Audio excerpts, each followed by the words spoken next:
மாலை வணக்கத்துடன் உங்கள் சபரி கார்ஸ். நாம் இன்றைக்கி வீடியோவில் பார்க்க போகிற வண்டி பார்த்திங்கன்னா ஹுண்டாய் சாண்ட்ரோ. மாடல் வந்து பார்த்திங்கன்னா 2011 மாடலுங்க. ஓனர் 2 ஓனர் கண்டிஷனில் இருக்குது. வெஹிக்கிள் குட் கண்டிஷனில் இருக்குங்க. தெளிவான வண்டி. இன்ஜின் வந்து பார்த்திங்கன்னா அவ்வளோ ஒரு சூப்பராக இருக்குது. ஷோரூம் கண்டிஷனில் மெயின்டைன் பண்ணி வச்சுருக்காங்க. இன்டீரியர் எக்ஸ்டீரியர் எல்லாமே சூப்பராக இருக்குது. 4 டயர் வந்து பார்த்திங்கன்னா புது டயர் போட்டிருக்காங்க. வண்டியில் கம்ப்ளைண்ட்டுன்னு பெருசாக எதுவுமே கிடையாதுங்க. வண்டி தெளிவாக இருக்கும், தெளிவாக இருக்கும். ஏசி கூலிங் ஆகட்டும், பவர் ஷேரிங், பவர் விண்டோ எல்லாமே, கீர் பாக்ஸ் எல்லாமே சூப்பராக இருக்குங்க. நீங்கள் எடுத்தால் எந்த செலவுமே பண்ண தேவையில்லை.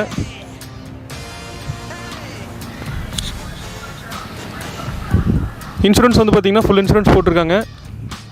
எஃப்சி வந்து பார்த்திங்கன்னா 2026 வரைக்கும் உங்களுக்கு இருக்குது, லைவில் இருக்குது. வெல் மெயின்டைன் வெஹிக்கிள், வண்டி சூப்பராக இருக்கும். ஆனால் இந்த வெஹிக்கிள் வந்து பார்த்திங்கன்னா கஸ்டமர் பார்க் அண்ட் சேலுக்காக விட்டுருக்காங்க. இந்த வண்டிக்கு கஸ்டமர் கேட்குற ப்ரைஸ் வந்து பார்த்திங்கன்னா 2,10,000 கேட்குறாருங்க. 2,10,000 கேட்குறாங்க. நெகோசியபிள் ப்ரைஸ் தான், முன்ன பின்ன கிடைக்கும். 2 லட்ச ரூபாய் அனுசரித்து விலை கிடைக்கும். நேரில் வாங்க, வண்டி ஓட்டி பாருங்கள். வண்டி அருமையாக இருக்கும். இந்த வண்டி வந்து நான் கஸ்டமர்கிட்ட பேசி உங்களுக்கு நெகோசியபிள் பண்ணி எடுத்துறேன். நேரில் வாங்க. நன்றி, வணக்கம். சபரி கார்ஸ், சந்தியூர்.